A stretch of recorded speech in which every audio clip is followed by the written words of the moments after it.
Assalamualaikum warahmatullahi wabarakatuh. Salam sehat, salam sejahtera kawan-kawan. Untuk kesempatan kali ini saya memperbaiki sebuah AC dengan merek Samsung.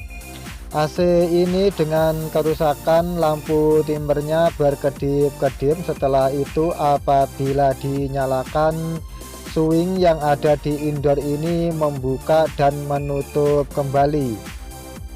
Bisa terlihat ya kawan-kawan di video, ketika dinyalakan swingnya membuka sedikit kemudian menutup kembali. Oke kawan-kawan, sekarang kita bongkar dulu.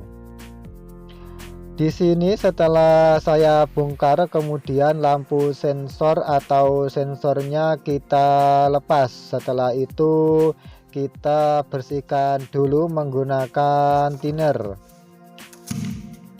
Sensor ini sudah banyak yang karatan ya kawan-kawan, apabila ketika dilihat dari belakang. Jadi kita bersihkan dulu karat-karat yang ada di sensor ini. Di sini saya menggunakan thinner ya kawan-kawan untuk membersihkan sensor ini. Kemudian apabila karat-karat di sini tidak segera dibersihkan, bisa menyebabkan korosi ya, dan bisa menyebabkan putusnya jalur pada sensor ini.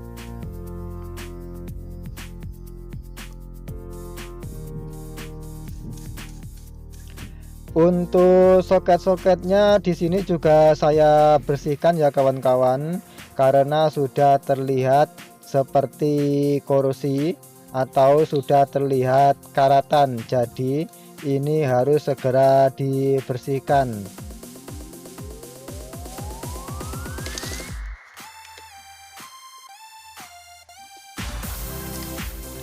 Oke kawan-kawan, sebelum kita melanjutkan videonya, jangan lupa ya untuk mendukung channel kami atau video-video dari kami. Klik like, subscribe, lonceng, komentar, dan juga kawan-kawan bisa share apabila video ini bermanfaat untuk kawan-kawan yang lain.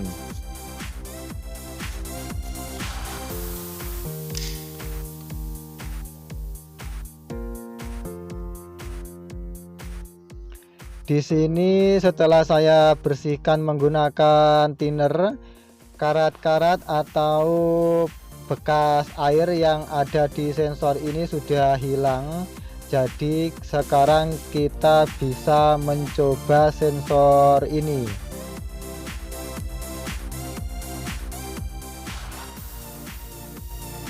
Ketika sensor ini saya pasang kembali, kemudian saya nyalakan AC-nya, di sini sudah nyala. Kemudian setelah itu untuk angin atau blowernya sudah mulai berputar. Setelah itu ketika saya cek untuk suhunya, di sini tidak terasa dingin sama sekali. Setelah itu saya pegang di bagian evaporatornya, tidak terasa dingin.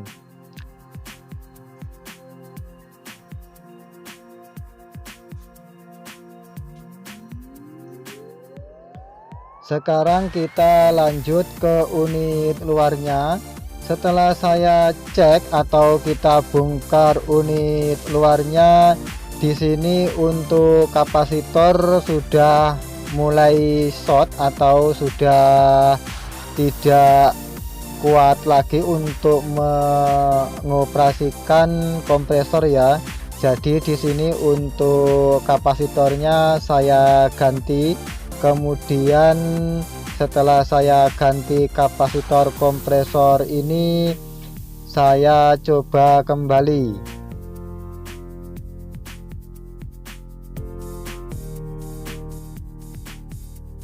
Setelah saya coba kembali, di sini sudah jalan ya atau berfungsi untuk unit luar, tetapi hawa dingin di bagian indoor atau unit dalam juga masih belum keluar.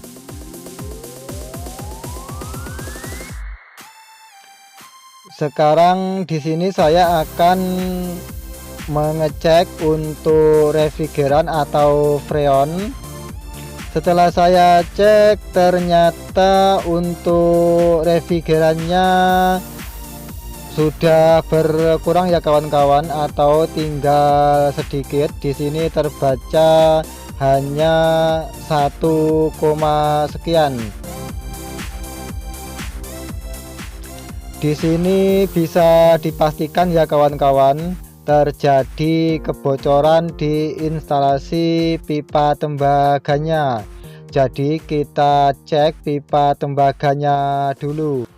Setelah saya cek, di sini terjadi kebocoran di belakang uni dalam atau di sambungan yang ada di belakang uni dalam.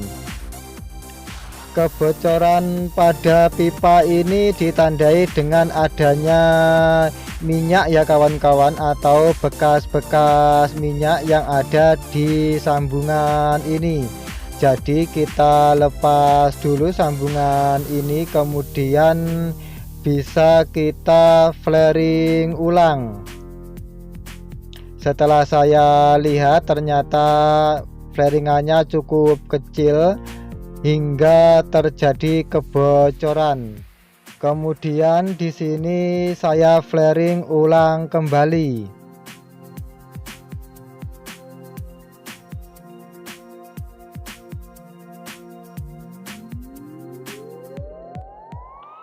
Oke kawan-kawan, sebelum kita lanjut ke video selanjutnya, jangan lupa ya untuk mendukung channel kami atau video-video dari kami dengan cara klik like, subscribe, lonceng, komentar, dan juga kawan-kawan bisa share apabila video ini bermanfaat untuk kawan-kawan yang lain.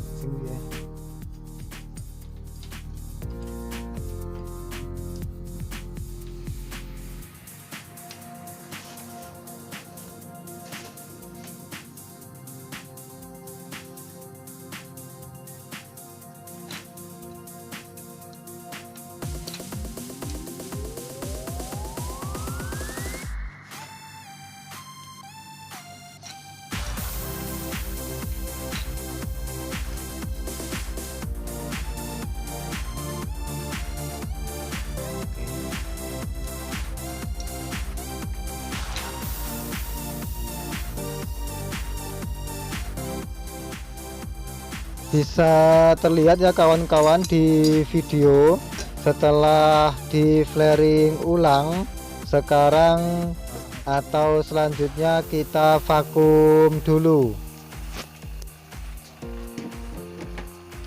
Ini adalah proses pemvakuman.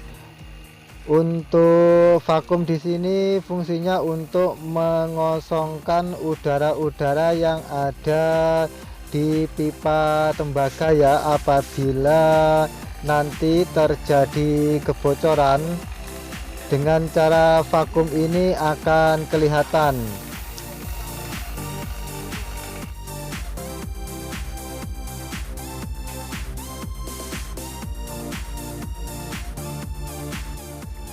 Sekarang kita lanjut ke manifold ya kawan-kawan.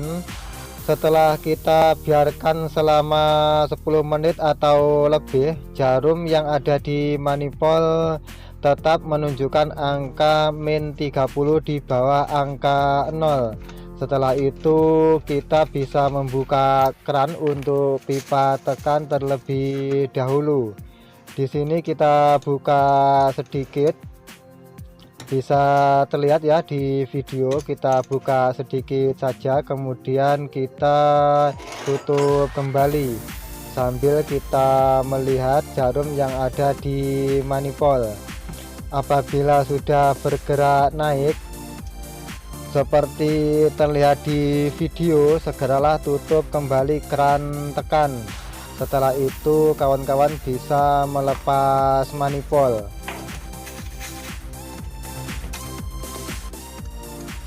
Sekarang kawan-kawan bisa membuka keran atau nipple yang ada di outdoor ini dengan penuh untuk pipa tekan dan pipa hisap.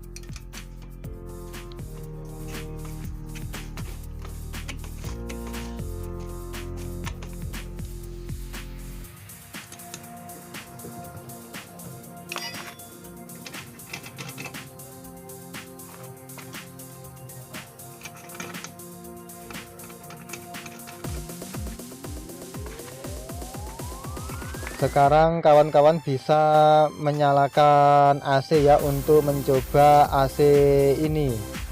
Untuk melihat freon atau refrigeran, kawan-kawan bisa memasangnya kembali untuk melihat tekanan pada freon atau refrigeran yang ada di kompresor atau unit AC ini. Di sini terlihat hanya 0 ya kawan-kawan.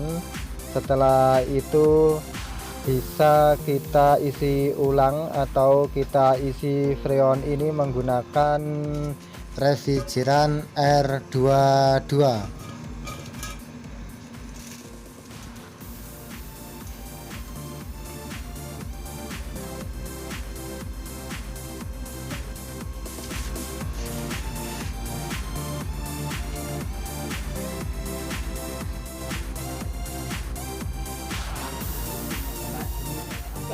Seperti terlihat di video, ini adalah proses pengisian freon kembali setelah terjadi kebocoran ya, dan juga setelah di flaring ulang dan juga pemvakuman.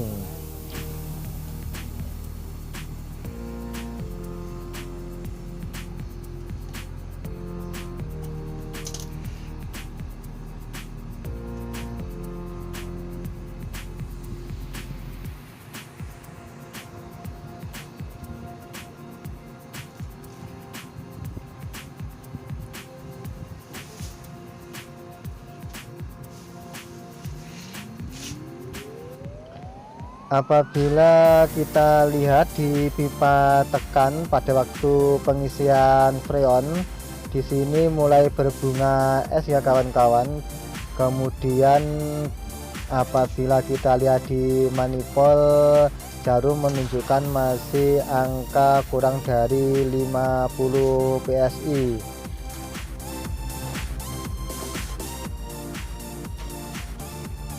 Ketika kita mengisi freon atau proses pengisian freon ini, apabila terjadi bunga es berarti masih ada kekurangan freon, jadi kita harus menambahkan kembali.